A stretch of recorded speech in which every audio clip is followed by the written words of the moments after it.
ហើយយើងដឹងបើកណាអាហារវាល្អវានាំឲ្យប្រាជ្ញានឹងក៏វាមានការរីកចម្រើនកើនឡើងដែរចឹងហើយបានជារាជរដ្ឋាភិបាលកម្ពុជានឹងខំប្រឹងបង្កើតចិញ្ចឹមគោយកទឹកដោះព្រោះយកគោយកទឹកដោះនេះតាមខ្ញុំសាវជឿទេនៅក្នុងសម័យចេនឡាចិនបានកត់ត្រាពីម្ហូបអាហារខ្មែរណា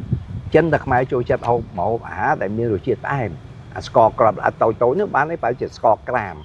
ទៅថ្នោតយើងកោជាល្ងូទុកយូរទៅវាក្រាម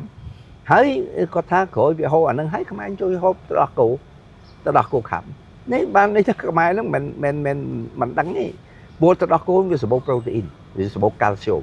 ជានេះពួកអឺរ៉ុបដែលវាធំវាធាត់ហ្នឹងអាម្ហូបអាហារគេហ្នឹងផលិតចេញភាគច្រើនទៅដោះគោសូម្បីតែប្រហុកគេក៏ផលិតចេញទៅដោះគោដែរខ្មែរយើងថាគេអត់មានប្រហុកមានដូចយើងអញ្ចឹងអាជីពហ្នឹងប្រមាសហ្នឹងគឺប្រហុកហើយប្រហុកគេផលិតពីទៅដោះគោប្រហុកយើងផលិតពីត្រីនេះអញ្ចឹងយើងឃើញអាប្រភពប្រូតេអ៊ីនហ្នឹងវាល្អណាស់អានេះខ្ញុំលើកទេឯកសារចិនគាត់ថាពីអ្នកចេនឡាក៏ចូលចិត្តហូបអី